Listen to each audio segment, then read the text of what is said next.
great opportunity to come and speak to you all. Firstly, that's really going to annoy some of your hearing. Firstly, Chile 40 years on. Just a bit of background then, I've left some leaflets at the back.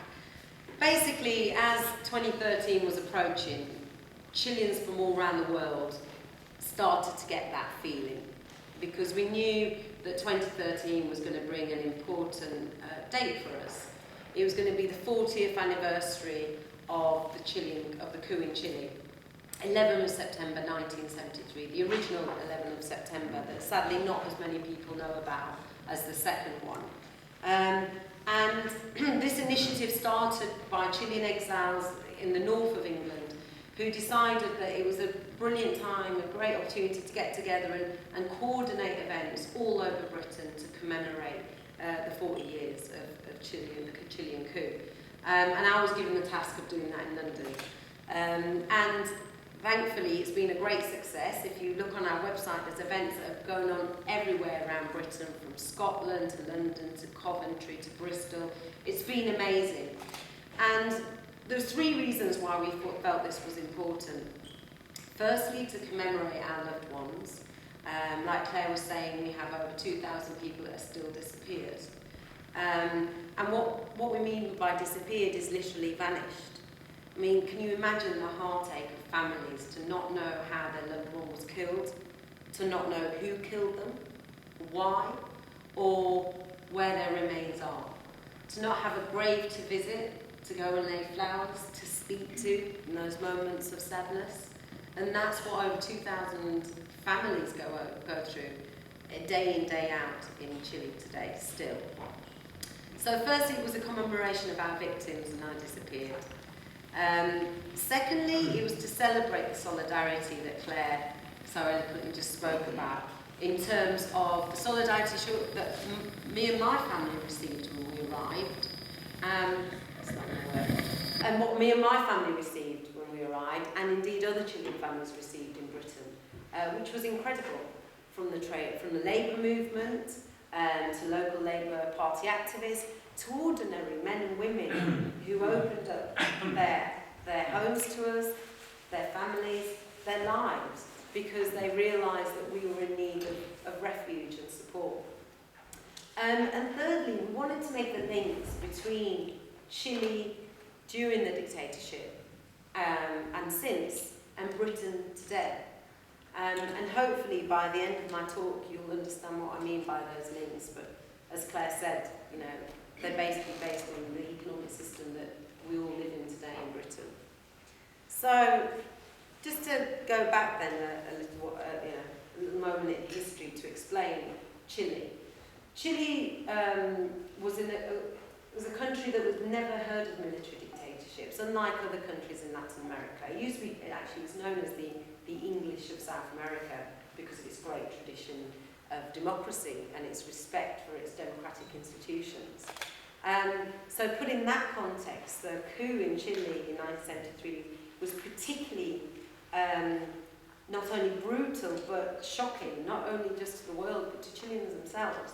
Nobody up till the day of the coup actually thought that was going to happen. But certainly what we had in Allende, which was a president that was taken out in 1973, that came into power in 1970, was a long tradition of struggle in Chile, and indeed in the rest of Latin America. In 1907 then, just to give you an example, in 1907 we have a lot of minerals in Chile. We're famous for our minerals, and it's probably become our curse, having so many natural resources.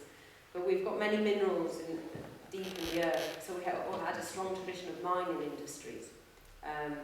And in 1907, some miners came out on strike over pay, working conditions, lack of health and safety, and they all congregated in the playground of a school, along with their families, their wives, their children, to demonstrate and simply raise awareness about the conditions they were living in. The military came in and killed over 2,000 men, women and children in what became the famous massacre of Santa Maria de Iquique. And it was from that moment that working people, ordinary working people in Chile, realised that they were going to have to to gain civil rights and human rights, and they were going to have to fight for their recognition as citizens, just as everyone else had. So therein began a long struggle of workers coming together, peasantry coming together, social movements that culminated in Allende's election in 1970. Sometimes when we have our great icons like Allende, like Che Guevara, etc., we forget the movement that took them there in the first place. And in Chile, there was a great tradition of social movements and people working at grassroots level to change the conditions of their lives. So Allende very much tapped into this and recognised it and saw it, and travelled the whole of Chile in his presidential campaign to meet people, to meet the miners, the women, the students, the children, and saw for himself the Chile that he was campaigning to lead. And as a result became very popular. You know, it's a, think about it today. I mean, you know, how many times has Cameron come round knocking on your door to ask you your opinion, sincerely, without camera crews behind you. So for a president to do this, or a president-elect to do this, it was a massive change in Chile. It was finally seen like the politics was coming home. So when Allende was elected, there was a grand euphoria in Chile. It was the first time ever that it was believed that there was a people's president in power. And certainly he actually did bring about his social programme. He nationalised 91 industries in his first year, including banking and copper, which was a big industry, introduced the minimum wage, introduced a massive house building programme, land reform. In his first year, he actually gave 5.5 million of acres back to the peasantry for them to own and earn their livelihood on their land. So by 1973, his elections results were even higher than they had been in 1970. But behind all this, we had the CIA, alongside the US government, very angry about Allende's election. They had business interests, and they weren't going to let a proxy election stand in the way between them and profits. So the CIA, together with large transnational corporations like IT&T, paid and designed a coup. Now that's not left-wing rhetoric, it's US declassified files. And in there it states very clearly that even before Allende was elected, they were paying money to try and make sure he didn't get elected. Once in, they were determined to completely undermine his government. When they couldn't do that, they decided to have a coup. And that's what brought about 11 September 1973. On that day, not only was democracy smashed, but human rights, any kind of protection that people had, was completely devastated. In the first few days of the coup, thousands and thousands and thousands of people were rounded up, put into torture camps, including the football national stadium. Pinochet's twisted mind even turned the football stadium into a torture camp.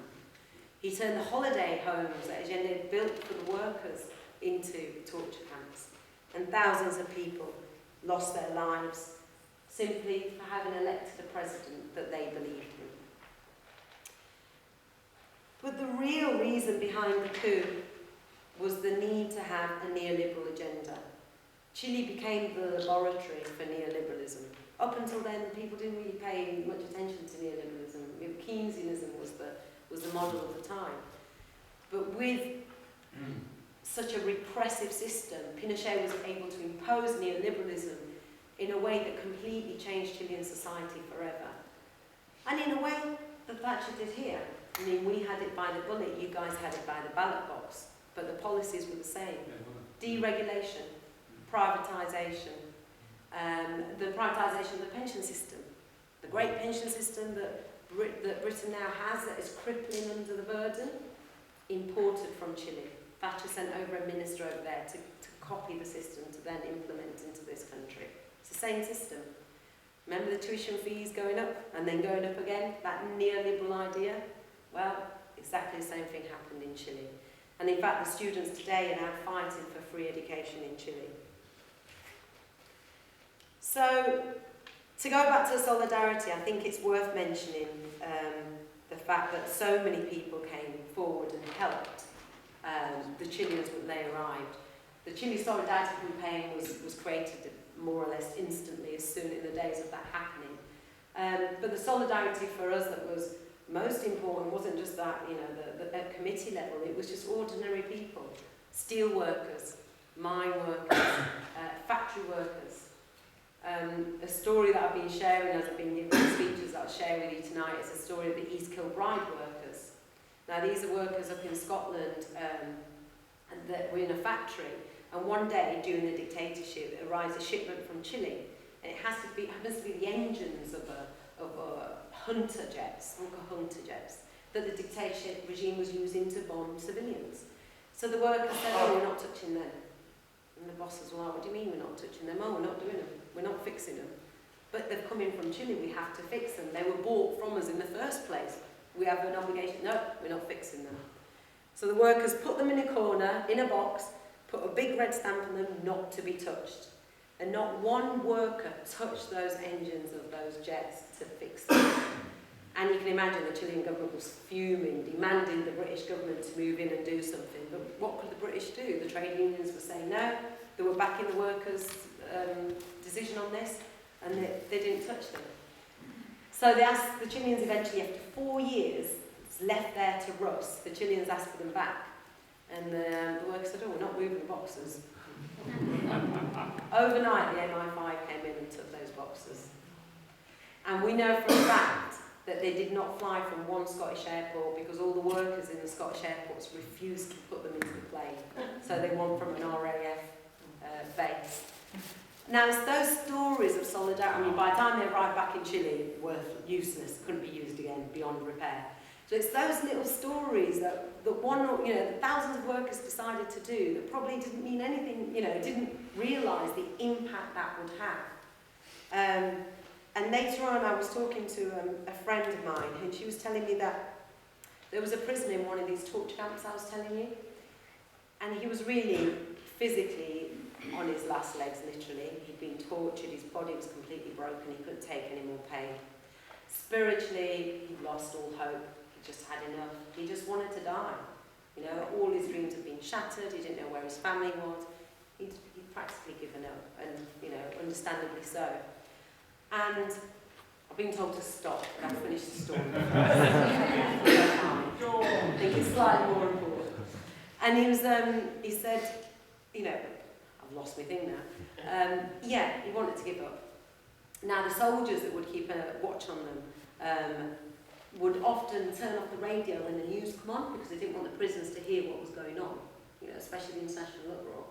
And this soldier that day forgot to turn the radio off. And this prisoner heard the story of the East Kilbride workers that I've just shared with you. And he got up and said, I'm not giving up. I'm not giving up because someone in a country I've never even heard of cares enough to say no. And for them, I'm going to do it. And that compañero now lives in Coventry and did a meeting in Coventry on Tuesday night, pretty much like this one, and shared that story about how that gave him spirit. So, just to conclude then,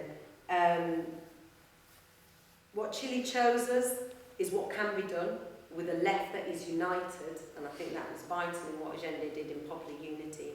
His government was a coalition of left-wing parties that came together and produced this wonderful 3 years. It shows who you're up against when you've got people like the CIA and transnational corporations trying to put you down. But it also shows the importance of international solidarity. And never doubt, when you write that letter or sign that petition or make that, send that email, how much that means to someone in another country. Because we can fight this together, and we will fight this together. And there will be a day that comes, because another